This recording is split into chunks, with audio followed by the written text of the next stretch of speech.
Hello everyone, KingdomMaker64 here. Today I just want to talk about my deck list for OP12 Sanji. For anyone interested in anything down below, my comments, I'll be able to respond to anyone if anyone is curious about anything in this list or in general. But currently, this is what I like to run. So first off, I'm just gonna go in order so that way this is easy for everyone. I run four of the Otama from OP13. We we are a 4 life leader, so this is almost always online. And what this does is it lets us draw two trash one, which essentially filters out our hand and trashes a card. Which we like to trash cards occasionally because this deck is very bricky. It's not too bricky because we like to play a lot of cards, but if we keep them in our hand, it kind of sucks. But we also have it to help us find specific cards so we can use the leader effect to play out an event for free, essentially. We have one forecast pudding that lets us return cards into our opponent's hand and into our opponent's deck and draw five. So leaders like Porcus D Ace right here like to constantly have a huge hand size. So we like to punish that by running at least one pudding. If you find multitude of them in your locals, I heavily recommend bumping this up to two. But I just run one because the other big leaders at my locals, I'm running counters already and I don't have the space. I run two Jozu, which lets us return a character from our character to our hand, and to return up to one 6 cost character to the original owner's hand. So this could also be yourself or others. So you could bounce an Otama and pudding hypothetically, or in what you typically would like to do is bounce one of your opponent's cards so that way they don't get value. So like you could do the Marco. That's a forecast blocker. You can bounce any blocker, or if your opponent runs Odyssey, that would be green. The Odyssey cards are 5 costs, so if they have an attacker that you like don't want or a blocker, you could just get rid of it that way. Jozu is a really nice card to run, just in the utility that gives, and bouncing a card of your side that you typically like using your on play to stop your opponent from attacking next turn. Then you run 3 of the 1 cost pudding searchers. So this searches top 4 for a Sanji or an event, which we run a 2K blocker as well as the Sanji right here, and then 26 events. So this will most likely, it's not fully consistent, but for if but given how we like to play this card later, or like you want to play essentially you want to play one of these searchers, you're not using this too much for this is just your safety coverage. What you're mainly wanting is your Sanjis if you're playing this down, or in a case where you need these 2K so that way you can swing into your opponent's side with a few other things. That's the big reason why I run 3 of these.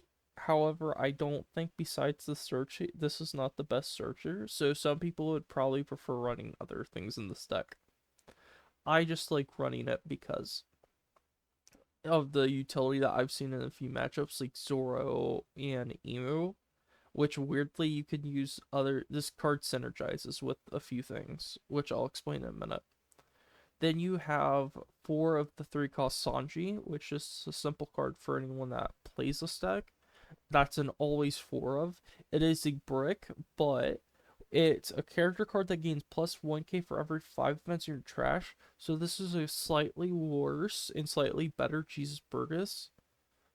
But it will, because Jesus Burgess is 4 cards in trash for Blackbeard, but this is plus 1k for every 5 events. So it's like this will be a little bit harder to gain value, but it's in a really good deck where it likes to put events in trash. If this character would be removed by the field by your opponent's effects, you may return 1 Dawn from Dawn deck instead. That's not that bad of a punishment, all things considered, because we don't like using Dawn. So if they do that, they're kind of just putting themselves in a bigger issue because we're going to be able to quickly gain that back. Then you have, and also because how we have so much of these cards, you play this down early, unless if it's green. You play this down early, you get value out of it. Like, you get so much value out of this card. Helps you out in the early game, helps you out the mid game, especially in the late game, where you can get up to like 10k power from a 3 cost card that cannot be removed easily off the field. It just gets crazy. Then you have the 4 cost Reiju. It's a blocker that if you have 4 more events, this character gains plus 2k power and plus 5 costs. By the way, it's not plus 5 costs in your hand, it's when you play it. So essentially, if removal ever comes, this is amazing. If it doesn't, well, it's just a blocker. A lot of people like running Karn, but my issue with running Karn is that some people in my locals like running cards that like to do like 6k chips on like 6k hits on you, which I cannot risk that. So I run the 7k Reiju just so I can block for free instead of having a chump blocker in this Karn. It is purple. This one right here. It's a 1 cost 1k, which it's nice for the 1k counter, and it's nice that it's a blocker, but you won't keep it on the field because it will always die. However, Reiju, what it does is leaders like Lim like playing 6k chips, so you can block and get this for free essentially. Get a free hit while having a body on the board, which I just like having a lot better than having that. Or if you have a worse leader like you have Nico Robin, which is purple yellow.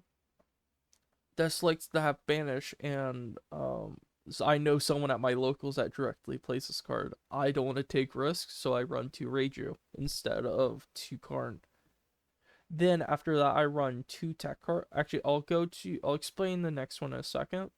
I run 3 of this 2k, which is my other 2k in the deck of blocker Sanji. What this does is that at 3, if you have 2 or less Dawn than your opponent, you get to reduce the cost to 3 in your hand. So it's an easy blocker you could play out that also cannot be removed easily. And then the bigger thing is that since it's a 6 cost, unless if you're fighting against green, this gets value. In the fact being a lot of green, or if you know they run bullet, because what they like to do is run stuff against 5 costs recently. But since this is a 6 cost, this avoids a lot of effects. So it's just really nice to run. As well as it's a searchable 2k. Worst case scenario, you just need a 2k to trash at some point. This is just really great to find because it is target by all of your searchers in the deck. Now, the 2 slightly controversial cards in this deck, and I say controversial, but it's not. It's just very weird for anyone that plays this deck typically. I run 2 Magellan, which is a 5 cost 6k character that on play you can Dawn -1. You can make your opponent Dawn -1, which this is a key card into 3 matchups specifically in the meta, in Emu, Ace, and Roger. So the best way to explain this is for saying that for Emu and Ace, they like to play on even curve. So you can mess that up and completely ruin their day because they can't. You play this out and it's just like an instant. You're gonna have to wait a turn before you do your stuff, which gives me an additional turn to do whatever I like to do. Magellan is nice to run. The only issue is it's not searchable and it's a brick. However, we have countermeasures against that. And then the more controversial card out of the two is this 8 cost bullet. Now, it sounds stupid on paper, but I've said stuff about relying on 5 and 6 cost blockers lately. 5 and 6 cost characters. So what this likes to do is it's your boss card in an 8 cost 10k card that activate main, so you can do this multiple times with one character. You can rest up to two of your opponent's characters with a cost of 6 or less, and then this character gains double attack. Well, you can also do this the turn that you play it, neatly enough, if you know you can go for game. So this can be a really big. So this card I really run for one specific matchup, and oh shoot, I forgot to explain the Roger tech. I'm so sorry. But I'm gonna go with this real quick. So the thing is, in Emu, which if y'all don't know who Emu is, I'll show that later real quick. Whenever this loads. Emu is a better. Where is black? Um, I'm just gonna look up Emo and then Celestial Dragons. So this leader likes to what this leader does is that it has a late game where it plays a lot of Celestial Dragon cards, which specifically the five Elders, which this likes to flood five cards, which has two blockers in this blocker Mars right here, and this 4 cost Warcry. The thing is that this can rest both of those, so it could easily set you up for game if they're not careful enough. And then the other thing is, every blocker in this meta is 6 cost or less, besides one in particular, which is blue. So unless if you're fighting blue, which in that case you're already in a weird situation because there's not a lot of blue decks besides one in particular. But also we have counterplay in it. I'll explain later. And the 10 cost Whitebeard, which is gonna be weird to explain right here. The 10 cost Whitebeard, that's a blocker, which we have counterplay. This is gonna gain too much value for your for you. That's gonna make your opponent really upset because they can't use their cards wisely that they would otherwise like to do. And then the quick, even though it has a steep dawn cost, that and the double attack will typically mean okay, you're going for game and you're gonna easily go for game. Because at this point you're already gonna have multiple Sanjis on the board. You're gonna have them boosted because you have all these events, which I'll get to in a second, as well as just having a solid board state. You'll be able to play this out pretty quickly, pretty easily, and you go for game because this is a control deck essentially that likes to go for game at any time. Well, then, to explain Magellan's other matchup, which I did not explain, in Roger. So Roger is a purple red. Roger. Okay, this deck likes to run a lot of stuff. In the fact mean that you have a 7K leader that goes down to 5K unless if it has 10 Dawn. So playing this out instantly gets your leader down to 2K, gets your leader down to a 5K leader if they're at max, so you can go for game a lot easier. And the fact being that they like to run 20 plus bricks in their deck that are not always used, so or not useful to them, so it's really nice. But as well as the fact being that what they also like to do is they like to run 10 cost cards, which their leader effect is if on their dawn play, like they have to attach a dawn unless they have 10 dawn before they start their turn. So you play down a Magellan, it not only makes it so that way the early game is messed up if they play it, which you don't want to run Magellan early game, you keep that for late game, but it stalls them out from playing their 10 cost cards. So for a single turn, but that single turn gives you so much value because they like to run so much late game, where the only card they're going to be able to play is this Roger, for example. And if they try to go into Magellan, they're also Dawn minusing 2, which makes it even worse as they're going to have to wait another turn, or they're going to have to Dawn ramp back up, which isn't impossible for them, but it ruins their whole strategy as you're taking so much Dawn up. And then they're also having an attached Dawn, where let's just say they go back to 10, but they have to attach one to leader, so they're at 9. They can only play up to Roger in a 1 cost, which they cannot ramp easily, or they have to completely change their strategy all around that. just because you messed them up. So I run Magellan just because it's a really nice tech card. Then, besides that, this is simplistic cards in defense. You run the Let's Crash This Wedding. It's a general search for a Straw Hat, which we have 33 targets in this deck. You run for Concaster, that lets you draw a card, so it cycles out your hand. Worst case scenario, you get too much. But if you have 4 more events in your trash, up to 1 leader gains plus 4k during this battle, which also includes this if you have it also includes this if you play out. So if this is going to be your 4th event, it counts as the 4k, which is really nice. And specifically some matchups like Green Zoro, where you could just play like events, like 3 events, and then keep 1 Dawn up so that way it saves you. It really gets some good value.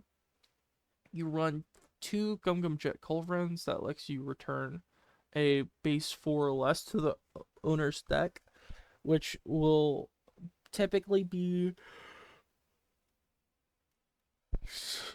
targeted towards green, or will typically be around green in terms of like the 4 cost Zoro the in red green Luffy, the blue blue Marco. This doesn't get too much value though, so I only run 2. However, you can get this out for free with leader effects, so this is really nice. Boof Burst, it lets you draw 2 cards, and it lets you do the same thing as this, but it's to the owner's hand, but it can also draw 2 cards if you have 6 or less in your hand, which is really nice as it keeps your tempo going, as well as major bluffing because it doesn't show your opponent what 2 cards you draw. Then, which is also a leader you could get for free, which the reason why is that you Dawn -1, which you can also ramp back because you did the effect to gain it back. Unless if it's specifically a leader like, oh, I don't know, Reiju, but you already have a winning matchup into Reiju, so we completely ignore that. Anyways, but this is just a free card essentially. Then you have Gum Red Rock, which you could place up to 1 card to at the bottom of your opponent's deck. That could be any card. That could be a 10 cost boss. That could be whatever you need. I run 2, but you could run 3 if you're seeing Ace or Roger, which likes to play a ton of endgame. But if you're seeing a lot of Roger, I'd bump up Magellan. Gum Jet Gatling, you discard 1 card from your hand, and then up to 1 of your leader characters gains plus 3k. You run a ton of bricks, so this gains value off of that, as well as its trigger being add up to 1 Dawn from your Dawn deck set is active. Well, we like the Dawn minus, and sometimes we go too much. Sometimes, very rarely, but we do. So this just gets value off of that, and I would be tempted to run the blue version that has a trigger to um bounce bounce a 2 cost, but we don't really see much value into that this meta, especially with how a lot of characters are right now.